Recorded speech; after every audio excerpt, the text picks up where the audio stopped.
Bom, boa noite a todas e a todos. Bem-vindos e bem-vindas a mais uma live do Festival de Fotografia de Paranapiacaba.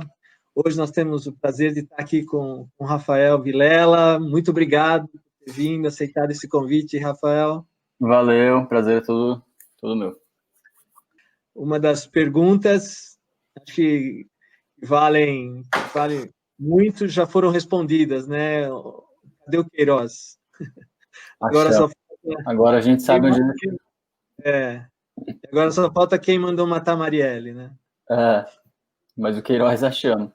Agora o que ele fez a gente vai descobrir, né? Então, a gente está aqui com o Rafael. Eu queria agradecer também a equipe de voluntários do festival, feito com a proposta de trabalhar a fotografia, a educação, os direitos humanos e o meio ambiente. E respeitando sempre as questões da nossa diversidade e convidando pessoas que discutem a fotografia, né, no Brasil inteiro. Cofundador do Mídia Ninja, isso foi feito em 2013, tem as bases do seu trabalho na comunicação democrática como um direito humano e defesa do interesse público na diversidade cultural e no direito à informação. Durante os protestos de julho de 2013, realizou diversas coberturas ao vivo dentro das manifestações, com versões que foram além do fotojornalismo tradicional. Foi enviado especial ao Egito para cobrir a deposição do presidente eleito, Mohamed Morsi. Rafael documentou também a crise dos indígenas Guarani e Kaiowá, no Centro-Oeste, e a truculenta operação de desocupação do Pinheirinho. E tem seu trabalho no acervo do Museu de Arte Moderna aqui de São Paulo. Durante a Copa do Mundo de 2014, o Mídia Ninja foi convidada pela agência Magno para participar do projeto Offside Brasil, ao lado de importantes fotógrafos da agência, como David Allen Harvey, Alex Maggiore, Susan Mecelas, e essa exposição depois foi para a França, no Paris Photo. Seu trabalho foi nomeado para várias seleções do WordPress Photo e acabou de ser selecionado pela National Geographic do Brasil, uma bolsa do Fundo de Emergência para cobrir a pandemia. E tem colaborado com diversos veículos internacionais, o Washington Post, Intercept e The Guardian. Você fez esse projeto junto com a Carol, com a Liz, que é antropóloga, e você está desenvolvendo nesse projeto em Paraisópolis, né? Com as mulheres, a história. Perfeito. Bom, João, primeiro obrigado aí pelo espaço, né? Acho que o Festival de Paranapiacaba, acho que ele é uma referência muito importante hoje dentro dos festivais de fotografia no Brasil, e acho que ocupa um espaço, né, com uma preocupação que está acima dos outros, no que eu entendo, assim, com o tema social, né? Então, acho que isso é muito legal, assim, já venho observando há alguns anos, sempre quis ir presencialmente, nunca consegui, né? A gente já se falava há algum tempo, mas acho que é um espaço super rico, super legal, né? Tenho acompanhado as mesas que tem rolado aqui digitalmente, acho que é um espaço muito, muito importante, assim, né? De pensar a fotografia a partir dessas bases da democracia, da educação. Bom, acho que para começar falando um pouco desse projeto na National Geographic, né? Ele é um fundo de emergência que foi aberto agora, assim que estourou a pandemia, eles suspenderam, pelo que eu entendi, todos os projetos normais, né? Os projetos de financiamento normal deles, e as bolsas, e abriram essa bolsa de emergência. Ela tem uma característica muito diferente de outras bolsas e de outros fundos de financiamento da própria National Geographic, é um fundo, como o nome já diz, né? De emergência, e ele é feito, criado, idealizado para que se produza, para que se financie a produção de conteúdo durante a pandemia, né? A gente sabe que o jornalismo e a produção de conteúdo foi também uma das áreas muito abaladas, né? O medo de sair de casa, a falta de incentivo, né? Os jornais e os veículos de comunicação completamente avessos a contratar pessoas e pagar, por exemplo, né, freelancers ou ter qualquer tipo de vínculo empregatício com jornalistas, porque o risco que isso envolve é muito alto, né? Você contratar alguém e essa pessoa ficar doente.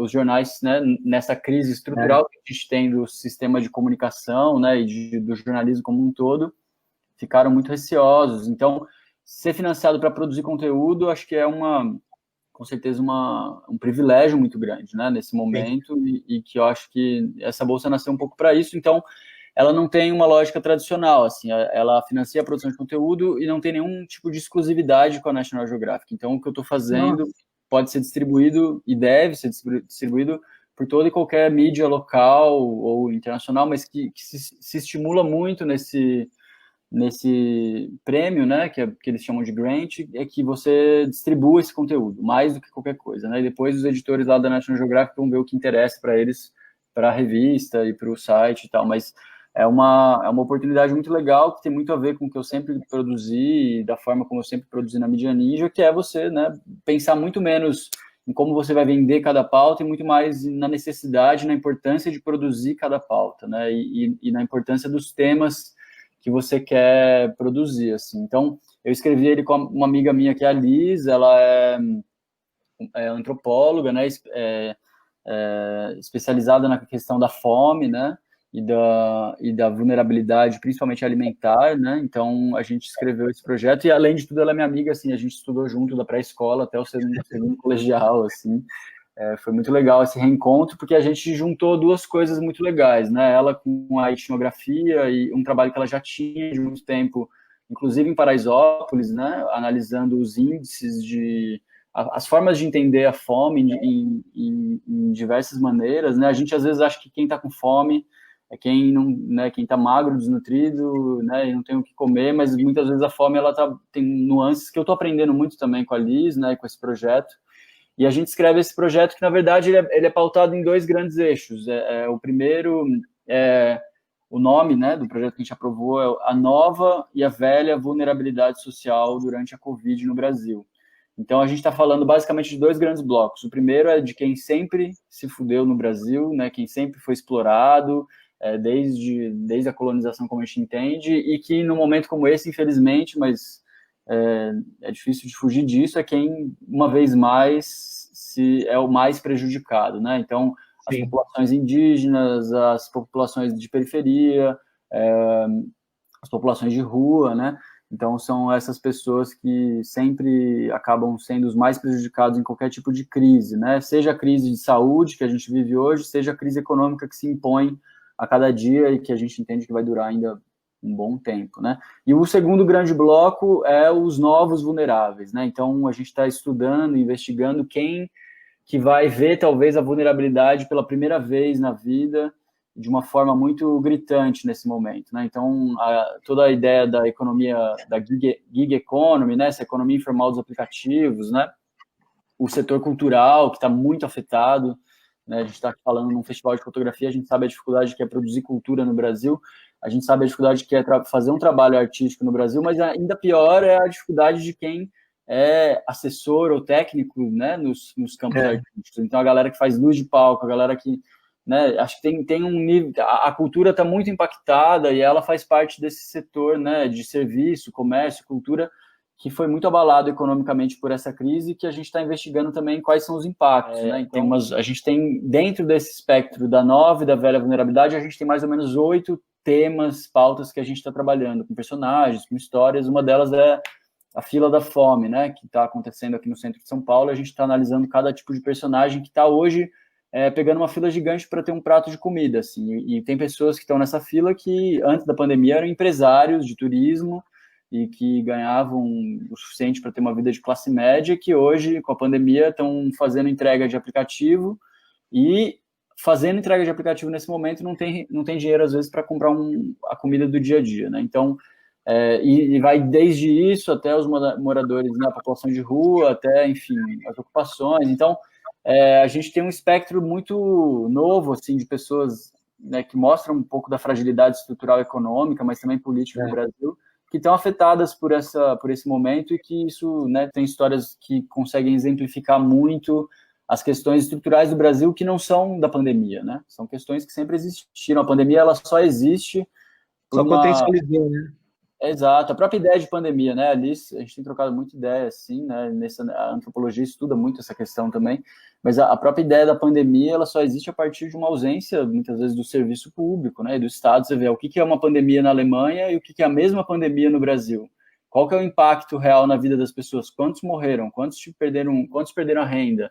Né? Se você tem um Estado forte, se você tem recursos, se você tem investimento nas pessoas, se você tem, enfim, né, os efeitos de uma pandemia numa sociedade estruturalmente desigual, ela é, de fato, muito grave. Né? Não é a mesma coisa não acontece em outras sociedades. Né?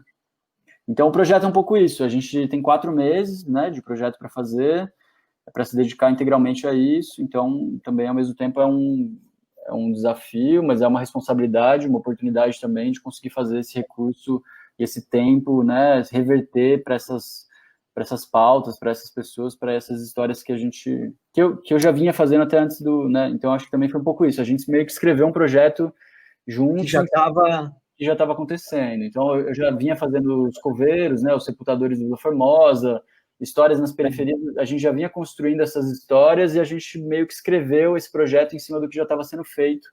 A primeira história que sai um pouco já desse espectro, desse estudo, é a história das presidentas de rua de Paraisópolis, né? Então, você falou um pouquinho de Paraisópolis. O projeto não é esse projeto aprovado, ele não é sobre a comunidade de Paraisópolis. Inclusive, tem uma outra pessoa fazendo isso, que é o Gui Christ, que está fazendo um trabalho incrível só em Paraisópolis. Mas aí, uma das histórias que foi pincelada desse monte de histórias que a gente está trabalhando foi a das presidentas de rua, né, que são essas mulheres, quase 90% são mulheres, eu peguei os dados mais atualizados ontem, a maior parte delas são negras e que fazem essa gestão da crise, da pandemia nas suas ruas, né, cada uma é eleita para cuidar de 50 famílias na sua rua, no território de Paraisópolis. E aí essa foi a primeira história que a gente começou a fazer já nessa ideia do prêmio, né, e que foi para o Washington Post agora, foi publicado como uma história de resistência da periferia, mas é um projeto de longo termo, assim, então eu já documentei, acho que foram 8 ou 9 delas, né, da vida do dia, né? Das mulheres, e no Washington Post saiu a história de uma, né. Em termos estéticos, técnicos, de logística, alterou alguma coisa do que você já estava fazendo, porque você vai fazer agora com esse apoio? Eu acho que altera muito, assim, primeiro que ser apoiado já é uma coisa que te dá uma garantia, uma certeza de que você está fazendo alguma coisa relevante, né? Eu acho que esse reconhecimento ele é importante em qualquer nível, em qualquer tipo de apoio, seja um apoio municipal que alguém receba, estadual, nacional, internacional, acho que não importa você entender que aquilo que você está fazendo tem relevância, assim, acho que isso é importante, né? Porque é muito difícil, assim, né? Essa saída agora está se normalizando um pouco aqui no Brasil, mas ir para a rua, documentar e fotografar, às vezes, assim, você passa 3 horas, parece que você correu uma maratona inteira, assim, porque o nível de tensão, né, de estar com todos os EPIs, de não encostar em nada, de não chegar perto de ninguém, e ao mesmo tempo documentar e conversar com as pessoas, extrair essas histórias, é muito cansativo, assim, é muito pesado, então acho que esse reconhecimento ele é muito, muito bem-vindo, e eu acho que o segundo ponto é a estrutura, né, acho que o recurso do prêmio me permitiu, por exemplo, ter um carro disponível 100% do tempo, né, locado, para poder ir para essas pautas. Então, é muito difícil andar em transporte público hoje. A gente, né, milhões de pessoas têm que fazer isso, não tem outra escolha, mas a gente sabe que é um risco, né, ainda mais nessa curva ascendente da pandemia nesse momento. Então, o deslocamento ele virou uma questão que sempre foi uma questão, né, no Brasil, nas grandes cidades como São Paulo, mas que virou ainda uma questão de saúde, né, agora. Então, acho que a estrutura para fazer faz muita diferença, né? Poder ter apoio mesmo e poder fazer, assim. Então, logo junto com o apoio da National Geographic veio também o apoio de uma empresa muito legal, que é a Monster Câmeras, que, tipo, tá me emprestando as lentes e várias coisas, equipamentos que eu também tava sem, assim, né? Então, eu tava fazendo tudo numa lógica de bastante precariedade, assim, que não é uma coisa que muda a forma como você pensa, como você se posiciona, mas muito mais fortalece aquilo que você vinha construindo, assim, né? Então, e eu acho que esse pensamento editorial mais profundo, assim, também é essa paz de poder, apesar de que, assim, né, as manifestações estão com uma força grande, né, e vem tomado uma proporção, um crescimento, assim, no debate público brasileiro, mas elas são uma coisa, assim, dentro das histórias que eu acho que são mais importantes hoje, que estão acontecendo, elas são uma parte pequena, né? Mas eu acho que está trabalhando num projeto de 4 meses com a National Geographic, que tem essa premissa do aprofundamento, também permite você olhar para uma história com outro tempo, né? Eu vou passar 1 mês, 2 meses indo nesse lugar, construindo relações, construindo muitas vezes amizade, né, que é o que a gente acaba sempre, né, pelo menos no meu processo é sempre muito forte, assim, né, e a partir dessas relações a história vai surgir, assim, acho que Paraisópolis agora foi um pouco exemplo disso, assim, a história dos Sepultadores também, acho que tem uma relação muito legal com eles, assim, e que te dá esse fôlego, na verdade, né, de acreditar que não, você pode fazer uma história em 3 meses, 4 meses, isso vai qualificar aquela narrativa a ponto daquilo ter relevância para daqui a 10 anos, sabe? E a gente também saiu um pouco dessa lógica só do hard news, que é um imperativo e que é, infelizmente, um símbolo muito forte do jornalismo nacional, né? Do jornalismo empresarial, principalmente, né? Dos veículos tidos como grandes, né? Que, na verdade, a gente está falando dessa imprensa corporativa, né? Histórica brasileira, e que a gente tem uma carência absurda de histórias de fôlego nesses veículos, né? A gente comparando com muita coisa fora do Brasil, você vê assim que é uma dificuldade extrema de contar uma história de 2 semanas num jornal diário aqui no Brasil, né? As revistas foram, né, muito depredadas assim também em termos de modelo comercial. Então, você tem um jornalismo que ele é muito pautado pelo imediato, assim, que eu acho que se perde muito, né? A capacidade de olhar para histórias mais sensíveis e que toquem as pessoas. E grande parte do que se entende como crise do jornalismo, eu acho que vem daí também, né? Dessa lógica imediatista, incapaz de olhar as coisas com mais tempo. O que tem, acho que isso, né? Acho que tem salvado, no sentido assim, é a mídia independente brasileira, né? Que tem conseguido se organizar já com muita força desde 2013, mas antes disso, e a partir daí estruturar projetos, histórias de mais de longa data, assim, né, ou um acompanhamento mais responsável das histórias que cobre, né, digo, a Mídia Ninja, o Intercept, a Agência Pública, né, daria para citar o Nexo, tem acho que, né, Jornalistas Livres, a revista Vai da Peça, tem uma centena de nomes que a gente poderia ficar, né, horas falando assim, mas que tem essa preocupação, né, tem esse compromisso, seja com a profundidade da relação, seja com a profundidade do tema, assim, né, e da história. Eu acho que isso é muito marcante aqui no Brasil, né? Eu vejo fotógrafos incríveis que simplesmente não tem espaço nos grandes veículos para fazer as histórias que as pessoas estão produzindo, assim, né? Então, como é que a gente cria também essas possibilidades, assim? Eu acho que esse tipo de reconhecimentos, eles ajudam muito nisso, assim, né? De falar, não, existe outras formas de fazer com tempo, com aprofundamento, e eu acho que isso traz né? Traz uma outra forma, acho que isso revigora a ideia do jornalismo, revigora a ideia de contar história, acho que isso é muito importante, assim. Se alimentou, acho, né? Por exemplo, você falou nesses grupos vulneráveis, né, de coveiros ou da própria comunidade, eu sei da sua relação de empatia com o público, você pode falar um pouco como é que é a sua aproximação nesses grupos, né? Você contando, eu já ouvi também você falar, né, da questão de como é que você se aproxima desses grupos e como é que você conversa, como é que você tenta documentar esses momentos.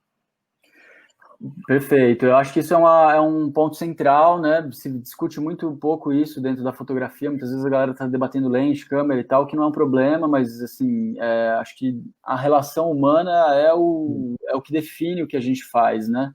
E mais do que o que a gente faz enquanto produto, eu acho que é o que define o que a gente faz enquanto processo, assim, né? O que você gera e que vai durar após a publicação daquela imagem é o mais importante. Eu acho que é muito importante essa pergunta, assim. Acho que não tem uma fórmula, o que eu tento sempre é chegar na humilda mesmo, né? Eu ouvir mais do que falar, assim, escutar e estar disposto a escutar por bastante tempo antes de levantar a câmera e de começar a fazer imagem.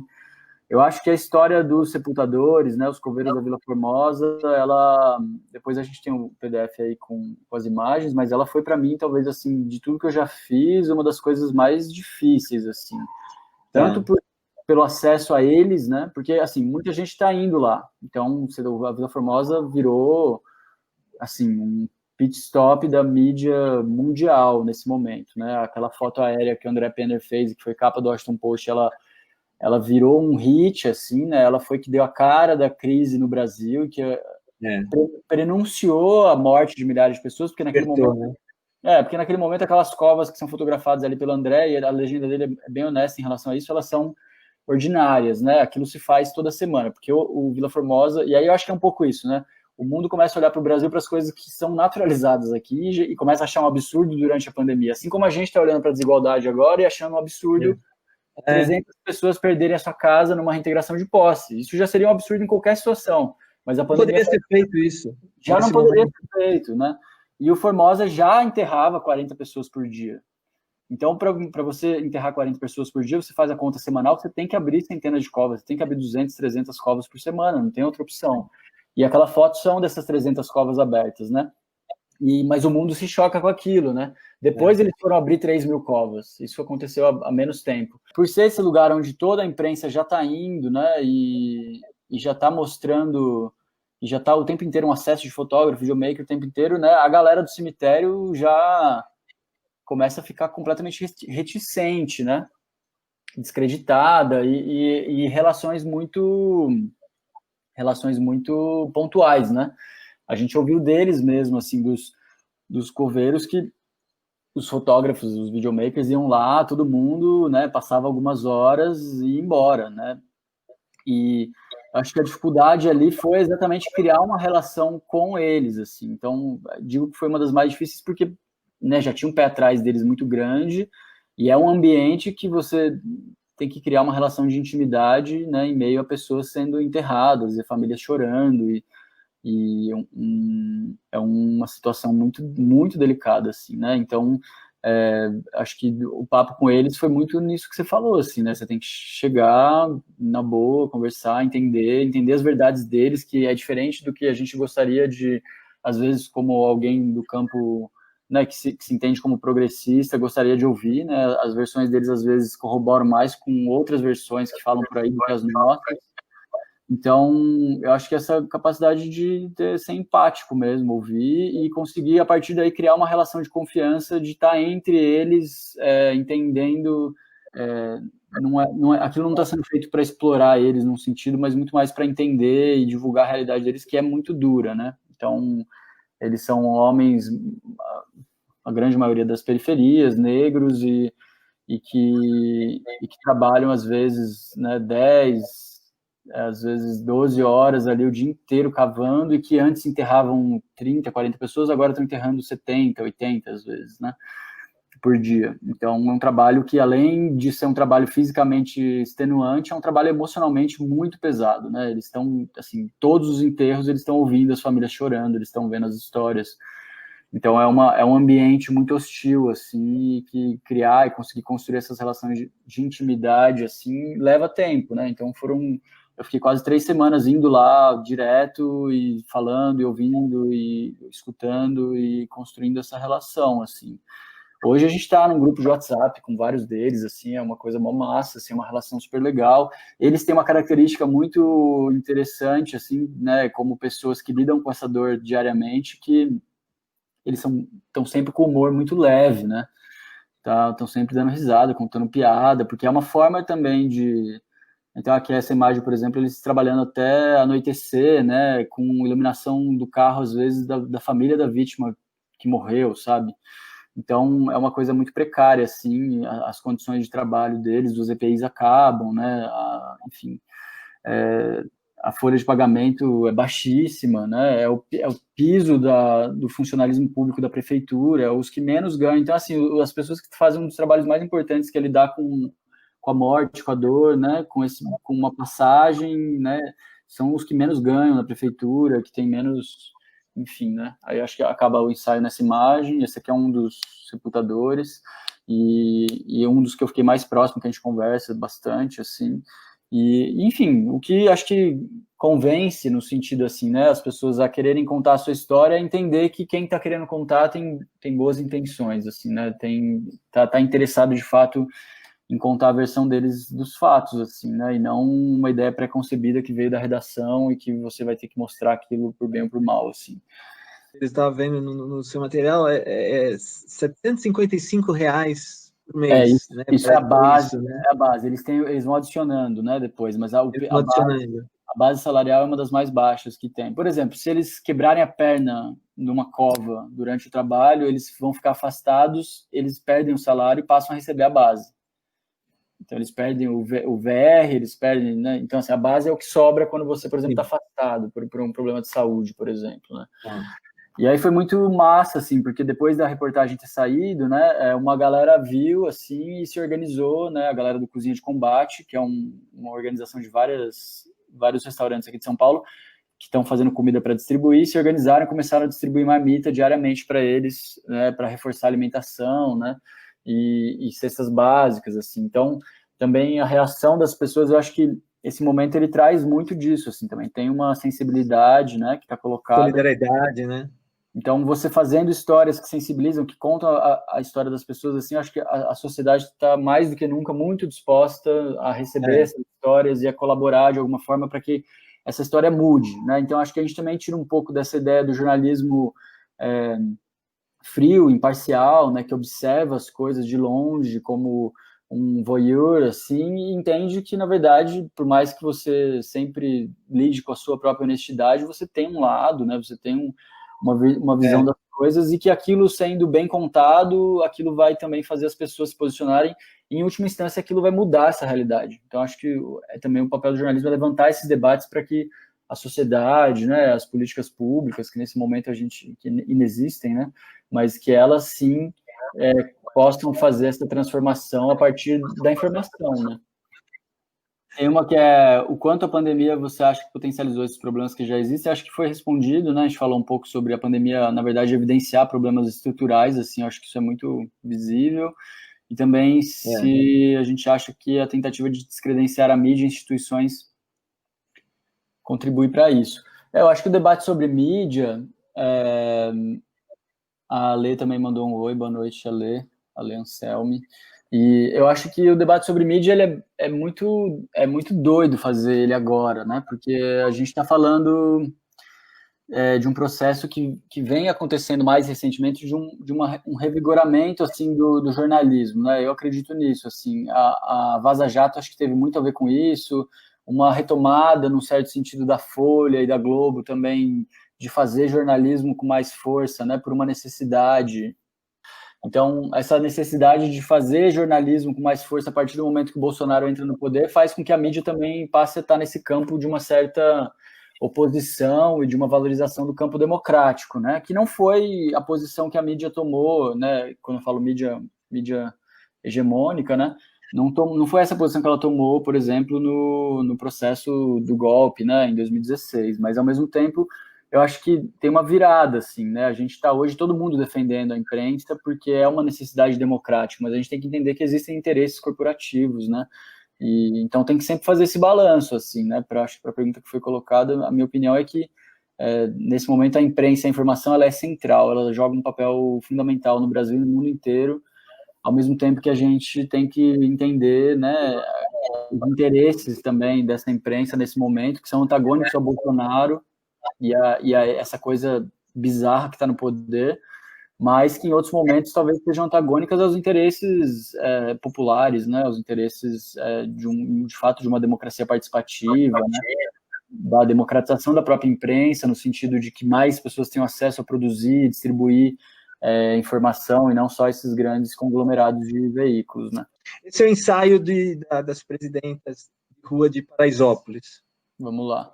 Bom, então esse é um trabalho em desenvolvimento, vai ter até uma página que dá para ver. Esse é um trabalho em desenvolvimento que eu estou documentando as presidentes, né? Então essas mulheres que são eleitas pela comunidade ali, né, a partir de uma atuação social, para cuidarem cada uma da sua rua, né, da rua onde mora, cada uma delas cuida mais ou menos de 50, 70 famílias, dando manutenção de suprimentos, né? Então tem pessoas que estão em quarentena, que não podem sair, elas levam alimento, elas levam as coisas, elas monitoram quem pega ou não Covid, quem precisa de ambulância ou não, né?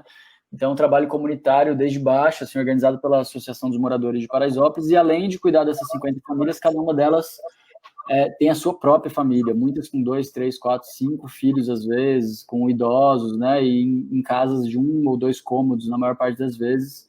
Essa é a história da Larissa, né, uma dessas presidentas. Eu já documentei mais ou menos 8 até agora, e é um projeto que eu estou fazendo para a National Geographic agora até o final da pandemia, e acho que pode passar. E E a Larissa é uma dessas figuras, né? Ela foi personagem central da matéria do Washington Post, e ela tem essa característica que muitas delas têm, né? Que cuida de uma família numerosa, tem muito trabalho já por ser uma mulher negra na periferia, né? Enfrentar todos os preconceitos, ainda assim dedica boa parte do seu tempo à comunidade, né? Ao trabalho na vizinhança, assim. E eu acho uma história assim muito forte, porque para além de ser uma resposta à pandemia, né? Uma resposta que diz um pouco sobre novas formas de participação, né, de organização popular desde baixo, assim. Aqui essa foto tá a Larissa atendendo a Maria, né, que é uma vizinha dela, que é idosa, que teve suspeita de Covid, ficou várias semanas dentro de casa. A Larissa fez sopa, né, levava sopa para ela, levava comida, cuidava, ajeitava ela, monitorava a febre. Então, as presidentes de rua têm esse papel mesmo assim de um cuidado comunitário que é muito interessante, que se assemelha a muitas experiências interessantes que a gente já viu no mundo, assim, né, de uma coisa mais participativa mesmo na gestão dos territórios, né, e que a partir da pandemia acho que fica muito sólido, assim, a necessidade desse tipo de participação e de organização mesmo, né. É um encontro dos presidentes de rua, que são 400, mais ou menos, e dá para ver, né, são muitas mulheres, são 400, eles estavam crescendo para 700 agora, estavam no processo de ampliação do programa. E essa acabou sendo a capa do jornal, e que, para mim, assim, e a Carol Lopes editou junto as imagens, né? E a gente nunca achou que essa fosse uma imagem escolhida para capa, porque é uma escolha muito corajosa mesmo, né? De colocar uma imagem, que não é uma imagem de leitura fácil, né? Uma imagem complexa, densa, assim, que tem muita informação, né? Então, acho que também aí nesse sentido é muito interessante ver como a imagem é tratada também em alguns veículos em oposição ao que é feito aqui no Brasil, né? E como ela tem essa importância, assim, né? Da narrativa imagética ter essa força própria, né? Independente do texto, muitas vezes. E a manchete era sobre exatamente a negligência, quando a negligência do governo brasileiro, as favelas, enfim, combatem o vírus por elas mesmas. Então, as presidentas de ruas acabaram sendo como uma personagem dessa história que é a resistência das favelas brasileiras a despeito do bolsonarismo, né? E acho que foi muito, assim, um reconhecimento muito massa, assim, do trabalho que está sendo feito lá, né? Um trabalho coletivo muito intenso, assim, e foi muito bacana, assim, o retorno da galera em relação a essa visibilidade internacional, porque depende de doação, né? Então, o trampo deles todos é feito sem dinheiro público, né? Infelizmente, porque é o tipo de coisa que o recurso público deveria investir em organizações como essas, né? Que organizam milhares de mulheres para atender a comunidade durante uma crise. Aqui a escola deles foi transformada em um centro de atendimento, né? Uma das principais escolas de Paraisópolis virou... Não é um hospital de campanha, porque não tem UTI, um atendimento especializado, mas é como um centro de atendimento para as pessoas que pegarem Covid, não terem que ficar dentro de casa, muitas vezes em casas de 6, 7, 8 pessoas com um cômodo, e poderem se isolar, né? Então, a capacidade da periferia se isolar depende muito da criação de espaços como esse, né? Não dá para achar que simplesmente as pessoas podem se isolar em casa, né? Porque a realidade é muito diferente de outras realidades, assim. Essas são as fotos que foram para a matéria, né? Um trabalho, como eu falei, assim, em desenvolvimento, eu estou fazendo ainda, eu vou continuar indo lá. Aqui é a ambulância, que é contratada pela própria comunidade e gerenciada por pessoas da própria comunidade, então ela fica indo de casa em casa atendendo as pessoas, e as presidentas de rua é que mediam esses pedidos, né? Que sabem quem está precisando e que ligam, ajudam a ligar. Então essa é um pouquinho da história. Essas são as imagens que saíram nessa primeira matéria, que é uma coisa mais preliminar, assim, a ideia, estou construindo um trabalho de mais fôlego, assim, de mais médio prazo. Então, igual aquele retrato primeiro da Larissa, já tem retrato de mais 8, assim, a gente está fazendo pouco a pouco, assim, com calma. E está sendo um aprendizado muito legal, assim, porque são as presidentes de rua que sabem, na verdade, da realidade, né? Que estão ali em campo mesmo, que estão vivendo o território, que estão vivendo na rua, que sabem de cada morador que está com Covid ou não, das dificuldades que estão passando financeiras, de quantos desempregados tem na rua. Então, além de tudo, elas são, assim, além de serem incríveis e fazendo um trabalho que o Estado deveria estar fazendo, elas ainda são uma fonte de informação muito rica, assim, em relação ao que se passa na comunidade. Eu acho que isso é muito, muito legal. Vamos lá. Bom, isso foi o primeiro, assim, a primeira cobertura de pandemia que eu fiz, né, esse ano, no começo da pandemia, mas ela era tão primeira que a gente nem sabia que isso era uma cobertura de pandemia, né? Essa foi uma das últimas imagens que eu fiz e que tem uma criança já com máscara, né? Então, a comunidade indígena do Jaraguá, né, dos Guarani Mbiá, e ela aconteceu enquanto a pandemia estava acontecendo com muita força na China e quando ela começou a avançar para a Europa, essa ocupação estava acontecendo, né? Eles ocuparam um terreno que a construtora Tenda tinha comprado há alguns anos para construir um monte de edifícios do lado da terra indígena deles, né? Então, um terreno ancestral onde as crianças crescem brincando, né? E que tem como seu quintal, como parte do seu território, mesmo sem ter a posse dele.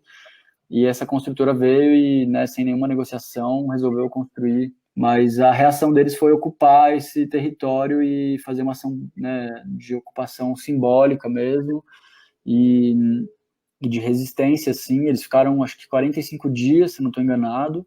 E eu fui para lá, eu fui lá para lá de barraca, fiquei acampado com eles lá um tempo, morando lá para poder documentar mais de perto, assim, né? E não só documentar, mas, enfim, né, eles tinham uma central de mídia que a gente também ajudava, mandava material, dava o suporte que precisava de comunicação também. Mas é uma história muito simbólica, assim, né? Por ser uma resistência indígena, Guarani, no meio de São Paulo, em 2020, né? As crianças todas falam Guarani, rezam em Guarani, então é uma coisa muito forte, assim, essa mescla, né, dessa resistência cultural deles, ao mesmo tempo que se apropriam do que acham necessário se apropriar da cultura dos brancos, né, e ao mesmo tempo preservam o que é mais caro para eles, assim, né, que é a língua, que são as tradições, a religião e o próprio território, né. Então, enfim, acho que é legal ouvir eles, né? Tem a página lá do Luta Parque Jaraguá e tem as páginas todas das lideranças indígenas. Esse que está aí na frente é o Tiago, é uma liderança indígena importante, jovem, né? Foi um dos que puxou toda a ocupação, é que eles estão fazendo um ato no centro de São Paulo, contra a reintegração de posse da ocupação deles, né? E, enfim, foi uma batalha vitoriosa, assim, né? Eles conseguiram paralisar as obras, a Tenda cortou 400 árvores antes deles entrarem no terreno, depois que eles entraram não foi cortada mais árvores, né? E, enfim, acho que fala um pouco disso, né? Dessa relação com a terra, que eles têm, que é muito rica, né? E ao mesmo tempo dessa apropriação tecnológica e de uma vitória, assim, acho que foi importante isso, Sim. né? A pressão da mídia, a pressão das organizações, dos deputados que foram para lá, todos, permitiu com que eles conseguissem dar um passo nessa resistência. As obras estão embargadas, a Tenda está louca para começar a construir, ficou o tempo inteiro durante a pandemia, o que é proibido, né? Tentando retomar as obras, porque está embargada de retomar, e ao mesmo tempo eles estão lutando aí pela construção do parque é um parque de preservação cultural e ambiental deles, né? Essa árvore que essa menina está deitada é um cedro, se eu não estou enganado, e ela tem uma função, mesmo que não seja uma árvore nativa ali, né? Ela tem uma função espiritual, né? Eles usam a casca dos cedros nos altares, então tem toda uma história, e foram centenas de cedros derrubados, né? Então tem toda uma questão assim que a gente nem consegue perceber, né? Enquanto pessoas brancas, você olha a imagem, às vezes é difícil até de você saber o sentido, às vezes, de uma coisa ou de outra, né? Então é um aprendizado de estar com eles ali muito grande. Eles têm fotógrafos, têm videomakers deles que fazem trabalhos muito legais, assim. E eu acho que quem não conhece, está em São Paulo, acho que agora né, eles estão fechados em quarentena pelo risco biológico que a pandemia representa para eles enquanto povos indígenas, mas é uma pauta super importante de ser apoiada e de ser acompanhada, assim, aqui em São Paulo. Acho que quem se interessa pelo tema, eu recomendo bastante. Eu tive algumas experiências com a Deporã, que fica ali em Parelheiro, e era impressionante. Eu chegava lá, 70 quilômetros daqui da minha casa até lá, chegava lá, eles mandavam esperar no mínimo uma hora, né, punha para sentar, e antes de qualquer conversa, vinham os garotos, né, os jovens, e começavam a cantar. E aí, arrepia até hoje. E era emocionante, nossa, é emocionante lembrar, até hoje eu me emociono lembrando da cena que funciona, né? É uma outra relação, né? A gente não consegue entender, né? Consegue sentir de alguma forma, mas é muito, né? Como é que aquela árvore que está caída, como é que as pessoas destroem árvores aqui na região de São Paulo nesse momento, né? Com essa mudança climática, com todas essas questões, né? Não dá para, é muito difícil, né? E tem que lutar, é o que você falou. Eu acho que a solução, né? A gente está lutando, está batalhando. Você falou com deputados de todas as formas, né? Por e-mail, por mídias sociais.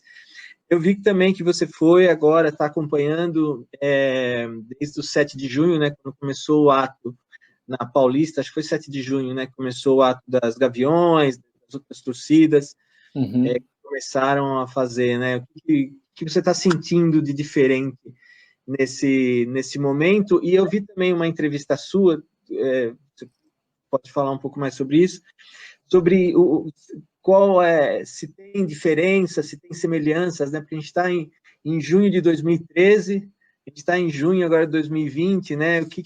Qual é a sua reflexão? Você vivenciou muito, né?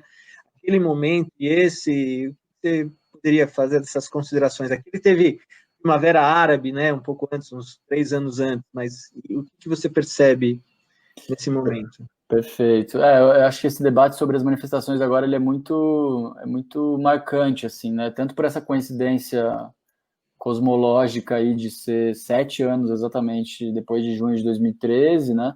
Como também do contexto, né? A gente pensar o que era o contexto brasileiro naquele momento, né? E o que é o contexto brasileiro agora, em termos de, por exemplo, governo federal, né? E o que a gente tinha é muito destoante, assim, né? Entender pelo que se briga, pelo que se brigava em 2013, né? A gente sempre entendeu que a briga em 2013 era por mais Estado e não menos, né? As pessoas pediam hospitais padrão FIFA, elas pediam, né, educação de qualidade, elas pediam várias coisas que estão muito mais ligadas a um Estado, né, que consiga prover e consiga democraticamente distribuir recursos do que qualquer outra coisa, assim, né, e ao mesmo tempo aquilo foi revertido e foi disputado, né, de muitas formas até chegar no que chegou, assim, né, e eu acho que é muito difícil fazer ainda uma análise do que está sendo esses protestos, assim, a percepção de estar na rua, né, acho que eu falei até isso nessa outra entrevista, mas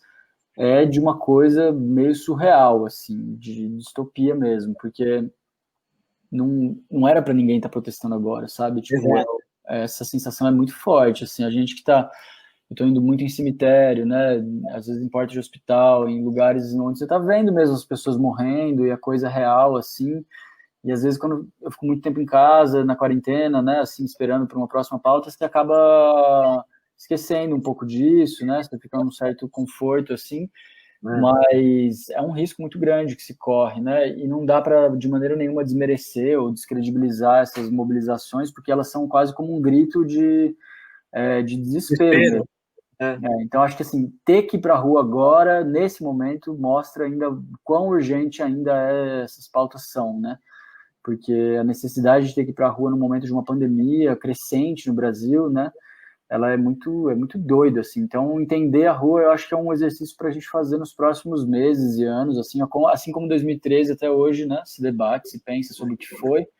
Mas eu acho que tem similaridades, assim, né? Na sensação, eu acho que a história do Vidas Negras Importam, né? Como começou nos Estados Unidos, tem inspirado muito esse movimento, você vê pelas pessoas que estão indo para a rua, pelo discurso que está colocado. Em 2013 você tinha também um movimento mundial, né, que inspira as ruas, não nasce no Brasil, definitivamente. Você tinha o Occupy Wall Street, você tinha a Tunísia, você tinha, né, uma série de mobilizações pelo mundo, na Espanha, né, a ocupação das praças, que gerou aquele processo, um caldo de mobilização de é possível no Brasil, que as pessoas resolvem ir achando que dava, né, para fazer alguma coisa diferente, e aqui nesse momento também você tem isso.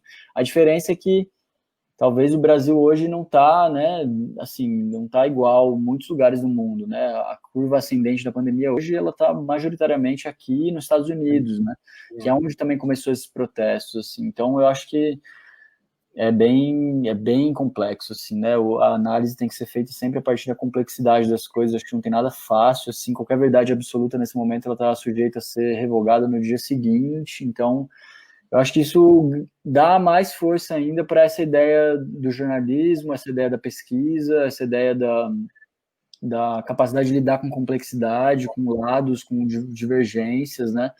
Eu acho que isso é muito importante nesse momento, assim, porque as opiniões são muito diversas, assim, né? Você teve aquela polêmica conhecida que rolou agora, assim, então, dentro desse pensamento mais amplo, assim, de um Brasil melhor, né? Dessa ideia que se fala de 70%, se fala de 99%, tem muitas divergências. Acho que o importante é conseguir abarcar e dar diversidade para essas leituras, né? Eu acho que esse é um papel que a mídia ninja historicamente tem cumprido, assim, né, de conseguir dar, independente da minha opinião como pessoa aqui, eu acho que a capacidade de dar visibilidade para múltiplas opiniões e a soma delas gerar novas sínteses, né, em relação ao que significa esse momento, eu acho que é fundamental. A gente está vivendo um dia histórico hoje, né, você tem essa história do Queiroz descoberto a sua localização, né, e uma crise, talvez a segunda grande crise do governo Bolsonaro acontecendo agora, né, desde a demissão do Moro.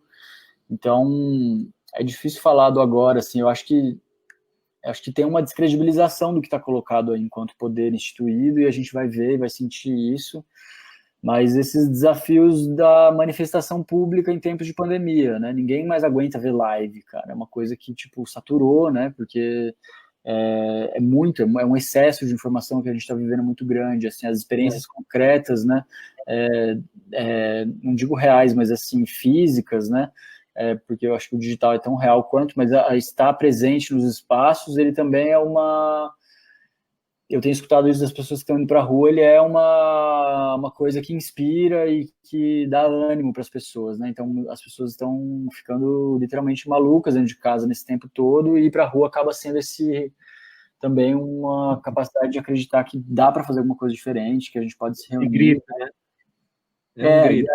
Um grito. É um grito, exato. E aí o que a gente vai ver novamente é a periferia, né? Essa periferia que, né, João Pedro, a Agatha, agora o menino que teve, agora o Guilherme, né, que está sendo massacrada, e grande parte do público, eu não tive a oportunidade de ir, mas grande parte de quem está indo são grupos organizados das torcidas e periferia, né?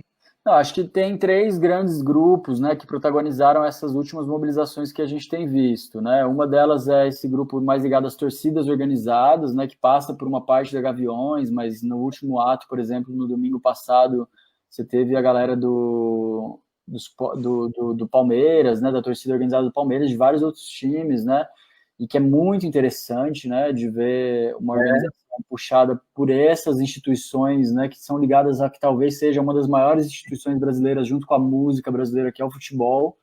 Então, você ter, né, a organização dos fãs de futebol em prol da democracia, da defesa do direito à vida, é uma coisa louvável, assim, é muito legal, né? São grupos que tiveram participação muito expressiva durante o fim da ditadura, né? A Democracia Corintiana, marcadamente, foi um grupo muito importante, né, na luta pela democracia dentro dos estádios, nas torcidas, né, muito criminalizada.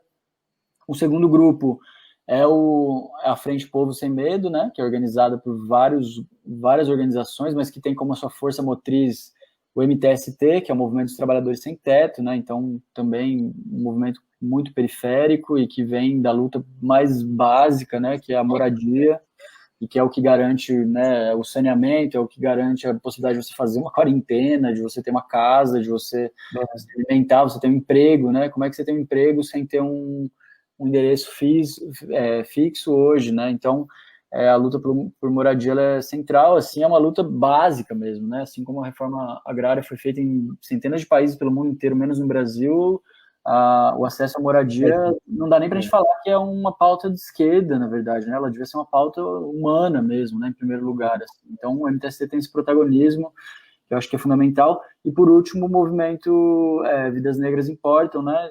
Que é inspirado no Black Lives Matter, né? Mas que tem uma história própria, enfim, né?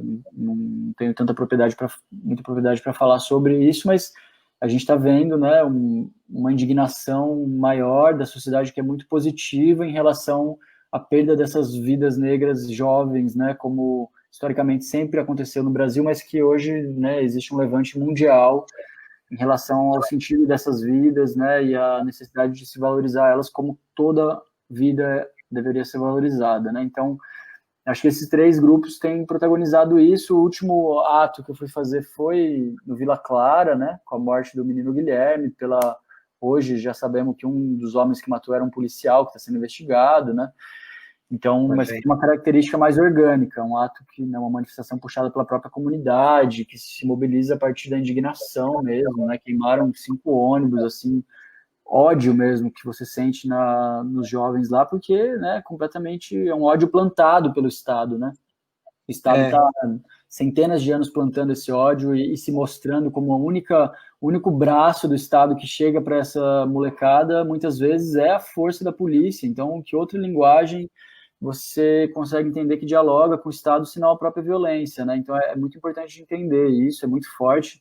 A galera tá puta mesmo, dá para sentir isso, assim, no território, nesse último ato, assim, a molecada, mano, muito brava mesmo, e disposta a mostrar o que está sentindo, assim, né? Então, acho que são vários fatores que estão colocados, né? Seja essa luta pelas vidas, seja a luta por um processo democrático, a manutenção do processo democrático com todos os defeitos que ele tem, né? A gente tem muitas críticas ao que se entende por democracia, mas a defesa da democracia ainda é um pilar muito importante e o Bolsonaro vem mostrando cada dia mais, né, essas intenções de arroubo autoritário. Então essa defesa tem sido feita também muito pela democracia corintiana, pelas torcidas e pela Povo Sem Medo também. Então acho que acho que uma última pauta que está colocada é a própria forma como o governo tem tratado a pandemia, né? A gente sabe o efeito de um governo que tem políticas públicas sérias versus o que não tem. A gente está vendo, como eu falei, né? Para além só da desigualdade econômica,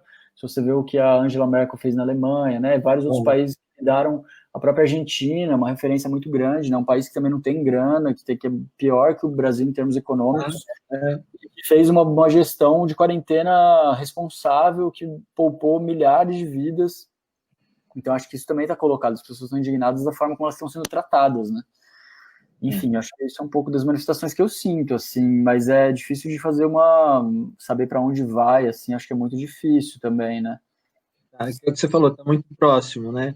Acho que tem a história, eu não me lembro bem a história, mas alguma coisa assim, perguntaram para o presidente da China, né, sobre a Revolução Francesa, ele falou que estava muito próximo para poder emitir uma opinião, muito próximo. Vamos esperar mais um tempinho que eu te respondo sobre isso, né? Hoje é uma sociedade muito imediatista, né? Também, como você falou, as mídias sociais.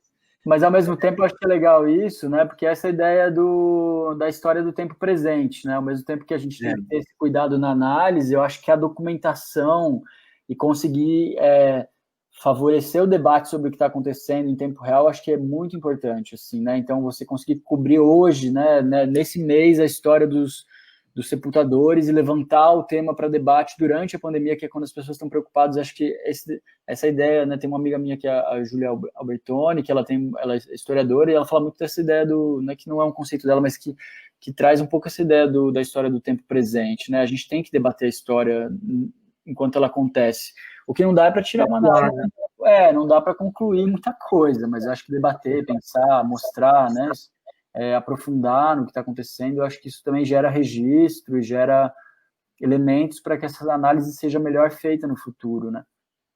E atuar. A gente já está no final aqui, eu gostaria que você deixasse uma mensagem final, alguma reflexão sobre o que você está pensando nesses tempos, nessa análise do tempo presente.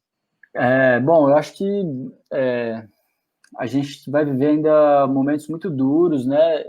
É engraçado como tem um meme que exemplifica muito bem isso, que ele faz um gráfico assim, né, do medo das pessoas no começo da pandemia e do tamanho da pandemia no começo da pandemia no Brasil e como isso está agora, né? Então no começo estava todo mundo com muito medo e a pandemia estava pequena, crescendo, e agora a pandemia está gigante e as pessoas estão despreocupadas, assim, você anda na rua e tem muita gente sem máscara, e mesmo pessoas que têm acesso à informação como a gente que está aqui agora, né?